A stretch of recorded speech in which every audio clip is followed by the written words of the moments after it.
नमस्कार मित्रों, वंदे मातरम, जय सिया राम, जय गौ माता की। आप सभी का स्वागत है। हम यहाँ जो जानकारी आपके साथ साझा करते हैं उसको पहले प्रयोग करते हैं और प्रयोग करने पर हमें बहुत अच्छा रिजल्ट मिलता है, तो आपके साथ हम उस जानकारी को साझा करते हैं। हमारा आज का विषय है, यदि आपका ब्लड प्रेशर हाई होता है, ऊपर वाला या नीचे वाला, तो उसको आप हमेशा के लिए ठीक कर सकते हो। कैसे ठीक कर सकते हो, उसका कारण क्या है और डॉक्टर उसको ठीक क्यों नहीं कर पाते, हम सीधा इस विषय पर बात करेंगे। हो सकता है वीडियो थोड़ी सी लंबी हो जाए, पर जो वीडियो का बनाने का जो उद्देश्य है वो स्पष्ट होना चाहिए, तभी हम इस वीडियो को बंद करेंगे। तो सीधी सी बात, अब हम विषय पर आते हैं। जब किसी को घबराहट होती है, बेचैनी होती है, या किसी को लकवा अधरंग आ जाता है, या किसी को कोलेस्ट्रॉल की मात्रा बढ़ जाती है, बीपी हाई उसका होने लग जाता है किसी भी वजह से, तो डॉक्टर उसको सारी उम्र दवा खाने की सलाह देते हैं कि जब तक आप ये दवा खाते रहोगे तब तक आप स्वस्थ रहोगे। आपको हार्ट अटैक आने की जो शंका है वो कम हो जाएगी, हार्ट अटैक आने के चांस कम हो जाएंगे और आपका बीपी हाई होने से रुक जाएगा धीरे धीरे। पर वो सारी उम्र उसको दवाइयाँ खिलाते रहते हैं और अंत में 99% मरीजों का जो अंत होता है, जिन मरीजों का बीपी हाई होता है, ब्लड प्रेशर बढ़ता है, कोलेस्ट्रॉल की मात्रा बढ़ी हुई होती है, तो उससे सबसे बड़ा खतरा वो ये होता है कि व्यक्ति का हार्ट फेल ना हो जाए। और अंत में आप अपने आसपास देख सकते हो, जो रोगी लगातार लंबे समय से बीपी की दवाइयाँ खा रहा है, उसका अंत ब्लड प्रेशर हाई होने की वजह से ही होता है। उसको 99% चांस है कि कभी ना कभी हार्ट अटैक ही आता है और वो उसी से मरता है।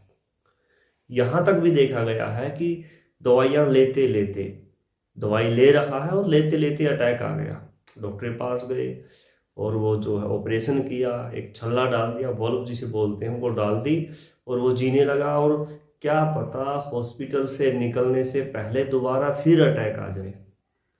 तो हम कैसे मान लें कि जो चिकित्सा की जा रही है ये सही है, लेकिन हम गलत भी कैसे मान लें, क्योंकि हमें पता ही नहीं कि ये लफड़ा है क्या, ये फंडा क्या है, और ये फंडा क्या है क्या नहीं है, डॉक्टर सही हैं या गलत हैं, ऑपरेशन करना चाहिए या नहीं करना चाहिए। इन बातों में मैं भी नहीं उलझूंगा, ना आपको उलझाऊंगा।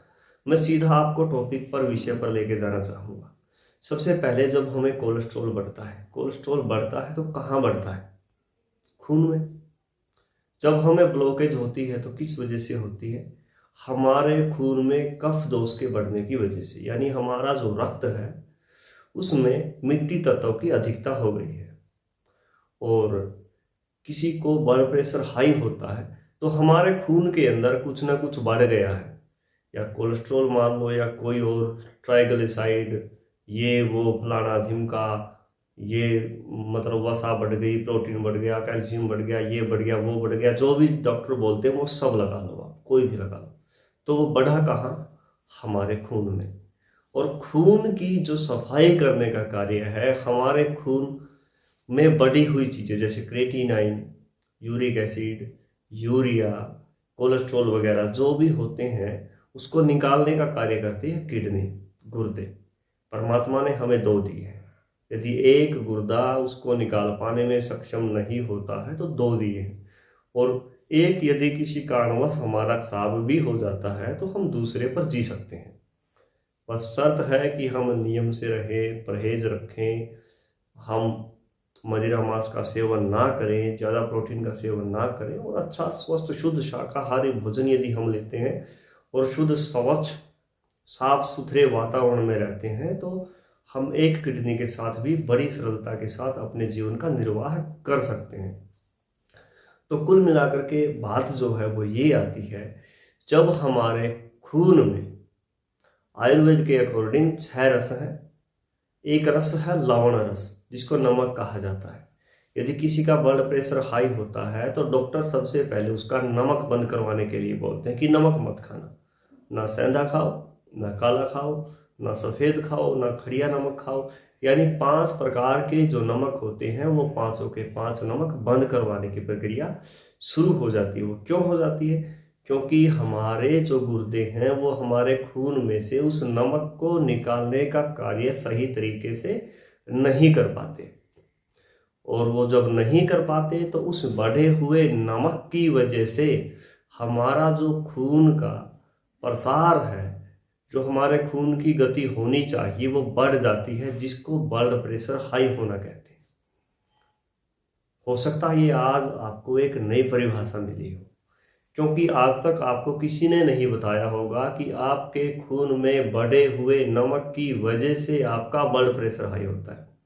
और आपके खून में बढ़े हुए नमक को यदि आप कम करना चाहते हो तो मीठा खाइए। क्या खाइए? मीठा खाइए। आपने सुना होगा यदि किसी का ब्लड प्रेशर हाई हो जाता है तो इसको थोड़ी चीनी खिला दो, जिससे थोड़ा सा जो है इसको नमक की मात्रा कम हो जाए। कम नहीं होगी लेकिन मीठे की मात्रा बढ़ जाएगी, तो वो बढ़ा हुआ नमक दब जाएगा।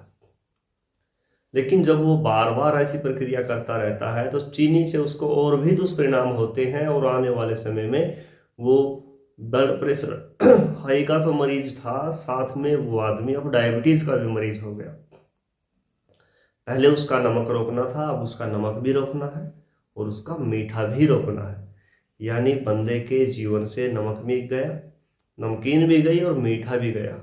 अब सिर्फ कड़वा, तीखा, कुछ स्वाद ही बचे हैं। यानी 6 जो स्वाद जीव के लिए होते हैं उनमें से 2 स्वाद उसके छिन गए हैं। और एक बात आपको बता दूं, जिस किसी को किडनी खराब हो चुकी हो उसका निश्चित रूप से बीपी हाई होता ही होता है, और उस व्यक्ति की मृत्यु या तो बीपी बहुत ज़्यादा हाई होने की वजह से होती है या फिर उसका बीपी बहुत ज़्यादा लो होने की वजह से होती है। और दोनों ही परिस्थितियों में जिम्मेवारी किडनी की है, क्योंकि जब तक किडनी नमक को ज़्यादा निकालेगी या बिल्कुल नहीं निकालेगी तो आपका ब्लड प्रेशर बढ़ता ही रहेगा। तो हमें पूरा फोकस हमारा रखना चाहिए अपनी किडनी के ऊपर। हमें वो चीज़ें खानी चाहिए जो हमारी किडनी को लाभ दे।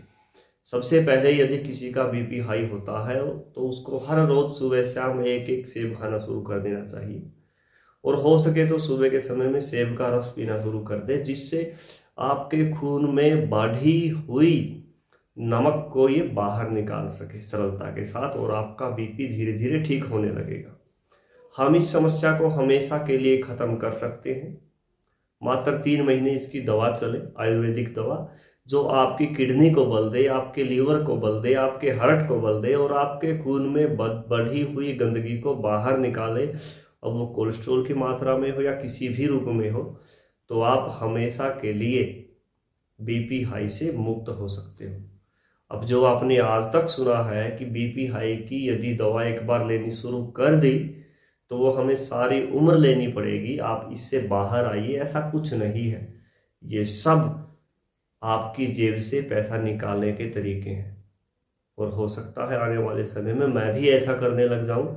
लेकिन इस चैनल के माध्यम से आपको जानकारी सही और स्पष्ट मिलती रहेगी, जो आप प्रयोग करोगे तो आपको लाभ प्राप्त होगा। इन्हीं शब्दों के साथ नमस्कार, वंदे मातरम, जय सिया राम, जय गौ माता।